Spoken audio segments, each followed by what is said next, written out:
Aujourd'hui, on va décortiquer une idée assez surprenante, celle de la philosophe Barbara Stiegler. Et si, finalement, le monde dans lequel on vit n'était pas du tout ce qu'on imagine? Accrochez-vous, on va explorer ça ensemble. Allez, on commence direct avec une question qui dérange un peu. Est-ce qu'on vit vraiment en démocratie? Spontanément, on a envie de répondre bah oui, évidemment. Mais et si la réponse était beaucoup plus complexe que ça? C'est précisément là que Barbara Stiegler entre en jeu. Pour elle, on est au cœur d'un grand malentendu. On utilise le mot démocratie pour parler de notre système, alors qu'en réalité, il s'agirait de quelque chose de complètement différent. Bon alors, c'est quoi ce fameux malentendu? Eh bien, d'un côté, on a l'impression de vivre dans des démocraties où c'est le peuple qui a le pouvoir. Mais selon Stiegler, celui qui tire vraiment les ficelles, c'est un autre système, une idéologie qu'on comprend souvent mal, le néolibéralisme. Ok, le mot peut faire un peu peur. Néolibéralisme. On l'entend partout, mais au fond, ça veut dire quoi exactement? C'est souvent assez flou. Eh bien, on va clarifier ça tout de suite. Et là, attention, première grosse idée reçue qui tombe. On associe souvent le néolibéralisme à moins d'État, au laisser-faire. En fait, c'est tout l'inverse. Pour que ça marche, le néolibéralisme a besoin d'un État hyper fort, hyper interventionniste. Son but n'est pas de s'effacer, mais au contraire de tout organiser pour que la compétition soit partout. Voilà, la définition à retenir, elle est là. Le néolibéralisme, ce n'est pas juste laisser l'économie faire sa vie. C'est un projet politique actif où l'État met tout en œuvre pour que la société entière fonctionne comme un immense marché où tout le monde est en compétition avec tout le monde. Concrètement, ça donne quoi? Prenons l'éducation.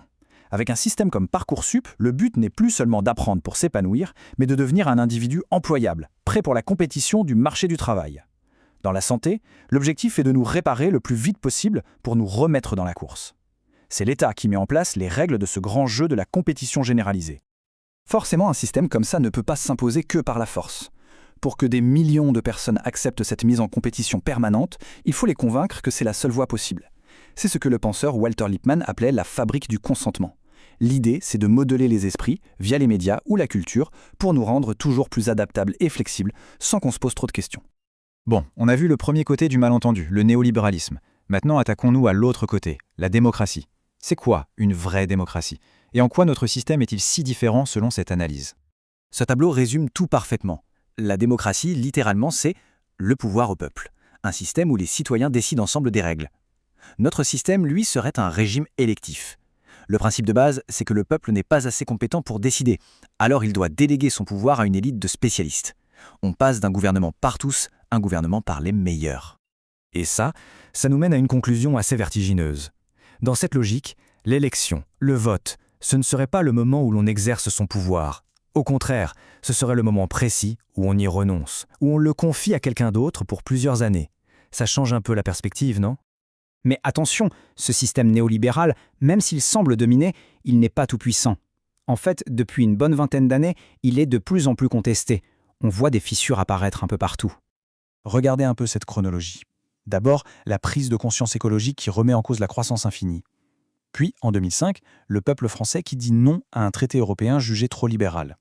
Ensuite, la crise financière de 2008 qui a montré les limites du système. Et plus récemment, des mouvements comme celui des Gilets jaunes qui demandent justement plus de démocratie directe. Clairement, ça grince. Et le test grandeur nature de toutes ces tensions, ça a été la pandémie. Beaucoup ont pensé que c'était le grand retour de l'État protecteur qui mettait la compétition sur pause. Pour Stiegler, c'est une erreur d'analyse. Ce serait au contraire une accélération brutale du projet néolibéral. Analysons ça. On a eu un État très autoritaire qui a décidé de tout seul. Nos hôpitaux, gérés en flux tendu, c'est-à-dire sans stock, se sont retrouvés à course de masques et de lits. On a aussi utilisé des techniques de nudging, des sortes de coups de pouce psychologiques, comme l'auto-attestation, qui nous a fait intégrer nous-mêmes les règles de contrôle. Et enfin, ça a été l'occasion d'accélérer à fond le passage au tout numérique, au plus grand bénéfice des géants de la tech. Alors, où est-ce que tout ça nous mène? Pour Barbara Stiegler, cette situation nous ramène finalement à la question de la Révolution française, et au clivage fondamental entre la gauche et la droite. Pour elle, la distinction est simple. Être de droite, c'est penser que la révolution est terminée, que l'ordre actuel est le bon et qu'il faut le protéger. Être de gauche, c'est penser que non, la révolution n'est pas finie et qu'il faut continuer le combat pour plus de liberté et plus d'égalité réelle. On termine là-dessus, la révolution est-elle inachevée? Le combat pour une vraie démocratie est-il toujours d'actualité? L'analyse de Barbara Stiegler est une grille de lecture vraiment puissante pour penser notre époque. Mais au fond, la première étape, le premier geste vraiment démocratique, ne serait-ce pas de développer son esprit critique, de tout questionner sans cesse, y compris d'ailleurs ce que je viens de raconter dans cette présentation, à chacun de se faire sa propre idée.